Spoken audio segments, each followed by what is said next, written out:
c'est une école de grande renommée, etc. Et ben, si on déménage à Saclay, qu'est-ce qu'ils vont faire de ces bâtiments? Aucune idée. Voilà. Et AgroParisTech a besoin de la vente de ces bâtiments pour financer les 250 millions d'euros dont je viens de vous parler. Et la mairie de Paris a dit niet, ces bâtiments sont des bâtiments universitaires, on refuse qu'ils soient vendus à d'autres fins que les fins d'études universitaires. Donc là, on a une opposition au gouvernement mairie, ça commence bien. Ça, c'est pour commencer. Deuxième problème, au sein de l'école, on a d'un côté l'administration qui veut déménager, et de l'autre côté, on a l'ensemble des étudiants, des personnels et des enseignants-chercheurs qui sont opposés. On a une moyenne de 70% d'opposition au sein des personnels étudiants-chercheurs. Et l'avantage d'AgroParisTech, c'est que c'est une des seules écoles où on a un CA paritaire. Donc il y a autant de représentants élus, donc des étudiants personnels et chercheurs, que d'étudiants, de personnes nommées par le gouvernement, entre guillemets. Et du coup, pour le moment, ça a toujours été bloqué, c'est-à-dire qu'on a une certaine majorité au conseil d'administration. Et là, on a un CA dans 2 semaines, et clairement, au vu de la situation, on va voter contre. Et donc je pense que le déménagement d'AgroParisTech va être bloqué. Donc ça va faire un peu de bruit d'ailleurs, enfin, j'espère en tout cas. Et quels sont les arguments? Pourquoi vous êtes contre? Alors, là est pour moi le problème. On a, on va dire, la majeure partie des gens qui vont voter contre à AgroParisTech, on reste dans ces AgroParisTech. Donc c'est une grande école, le progrès, la croissance ont sauvé le monde, et patati et patata. Donc clairement, eux, ils sont contre parce qu'il n'y a pas de transport en commun et qu'il n'y a pas de logement sur le plateau. Maintenant, on leur met le métro et les logements, et eux, ils trouvent ça génial et ils viennent. Voilà.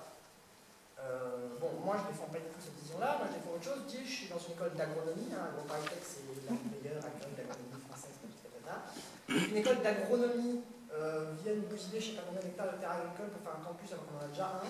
Je trouve ça pas très cohérent. C'est ce que j'ai dit au directeur qui n'avait pas l'air très content. C'est ce que j'essaie de faire passer, et c'est sûr qu'il y a pas mal de tensions, mais c'est vraiment quelque chose qui ne ressort pas. C'est-à-dire que moi je me défends parce que voilà, je fais partie d'un monde collectif, mais c'est pas le cas dans l'école. Il y a une opposition parce qu'ils disent voilà, il va y avoir 2 heures de transport en commun chaque jour et qu'il y a 60 000 étudiants sur le campus avec combien. Nous, AgroParisTech, il y a à peu près 1500 élèves et ils ont prévu, pour le moment, je crois qu'il y a 300 logements étudiants prévus sur Saclay pour AgroParisTech. Donc la question c'est les 1200 autres, qu'est-ce qu'ils vont faire? On n'en sait rien. Voilà. La voix de la ville, c'est du mal, c'est une crise de conscience. Ils sont, oui, si on veut parler de terres agricoles, ils s'en foutent complètement. Excusez le terme, mais... Justement, moi, ce que j'arrive pas à comprendre, c'est juste vu tout ça, c'est entre Cachan et AgroParisTech, quels sont, eux, les arguments qu'ils avancent en faveur du déménagement? Parce que, apparemment, personne n'a envie d'y aller, enfin, en tout cas de ceux qui travaillent, ça coûte des fortunes, ça... Le seul argument que j'ai jamais entendu, c'est la collaboration entre des gens qui seront là, des chercheurs, certains. Mais ils n'ont pas vraiment besoin d'arguments, ils imposent, c'est comme ça, c'est décidé. C'est la collaboration, c'est le seul argument que j'ai entendu.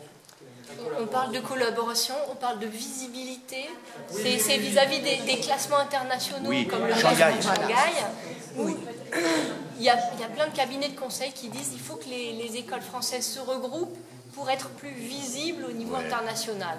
Alors, est-ce qu'être plus visible, ça veut dire être meilleur? Ça reste à démontrer, mais en tout cas, dans les classements, c'est comme ça que ça apparaît, et c'est pour ça que un certain nombre de dirigeants poussent ces choses-là. Je voulais faire une observation. Est-ce qu'il faut vider Paris, en faire un musée, vider Paris, c'est une histoire aussi avec ses écoles, avec ses étudiants, avec ses personnes, la vider pour mettre quoi? Je ne sais pas, des hôtels, des champs. Des champs. Enfin, moi, le chien a un Paris historique avec ses vergers. Mais j'ai une question à poser. Est-ce que c'est pas en fait une grosse opération immobilière pour faire comme certains hôpitaux, l'hôpital, je crois que c'était Rousset dans le 14e, où on rase tout et puis on fait des logements, des résidences, des parkings, etc. L'hôpital Laennec. C'est sûr que tous les gens du BTP ont des gros intérêts là-dedans. D'une part, ils vont construire des nouveaux bâtiments sur les terres agricoles, et d'autre part, ils vont effectivement probablement détruire pour refaire des bâtiments. C'est là-dessus que marche notre société, c'est continuellement détruire pour refaire et faire C'est pour ça que j'étais curieuse de savoir quels arguments ils avançaient en fait. Bah, les arguments qui sont avancés sont des arguments d'excellence, de pôle d'excellence et ce genre de choses. Des excellentes écoles, déjà là où elles sont. Il y a une école qui s'est opposée.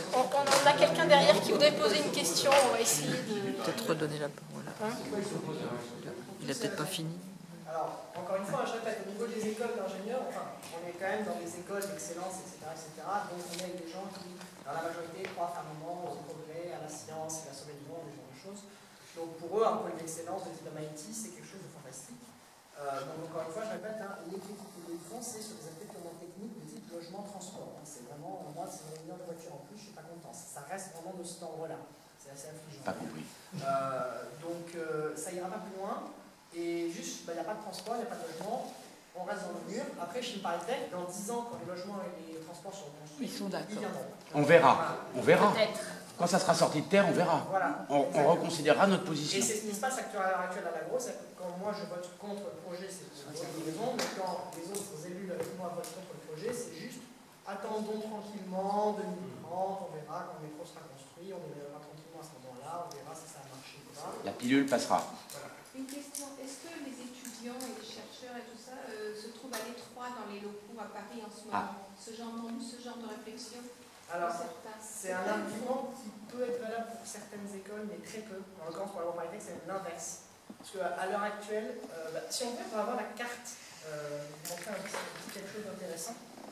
Mais en fait, le projet tel qu'il est fait à l'heure actuelle, à cause de ces 2300 hectares de terre qu'on va protéger, franchement, quel boulot, du coup, il n'y a plus assez de place sur le campus pour déménager tout ce monde-là, et du coup, on n'a plus de place. Donc en fait, le déménagement d'AgroParisTech, par exemple, typiquement, on va perdre en surface mètre carré par rapport à nos locaux actuels. C'est-à-dire qu'on déménage vers quelque chose de plus petit. Donc il faut quand même le dire, c'est quand même assez affligeant. Et on n'est pas les seuls. C'est-à-dire que c'est la même chose pour Centrale, et c'est la même chose pour l'ENS. Ouais. Voilà, nous on est... Juste rapidement, nous on est ici. Ça c'est l'agro. Donc c'est juste le petit carré qui est là, vous voyez. Centaines de mètres carrés de bureaux. Et du coup, non, même l'argument de la taille ne marche pas.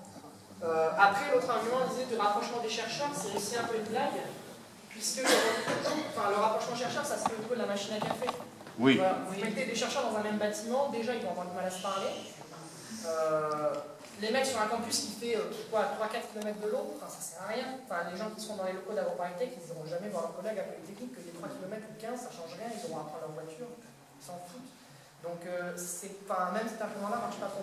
Après, juste pour un dernier petit détail, je vais répondre à la question, c'était aussi que, clairement, l'objectif affiché derrière d'un outil politique, c'est de faire des économies. Hein. Le but de la LRU, c'est en gros, on veut passer dans un système à l'américaine, on ne veut plus avoir à payer pour nos étudiants, on veut mettre en place un système de partenariat public-privé. Juste au-dessus de nous, là, l'agro, vous avez Danone, qui est un gros partenaire agroalimentaire, vous avez le DF. Donc le but clair du campus, c'est de virer pas mal de gens, parce que l'avantage c'est qu'en mutualisant, on va pouvoir virer la moitié des personnels, ça c'est l'objectif 1, réduire les coûts, et 2, favoriser le partenariat public-privé qui va jouer à la mode, et du coup, en gros, que l'État se désinvestisse totalement, et moi je pense que ça, dans quelques années, ça va bien devenir le MIT français, dans la mesure que ça sera 30-40 000 € l'année pour les étudiants, il n'y aura que des gosses de riches, et puis ça sera de la recherche privée, et puis ça sera réglé. Quoi.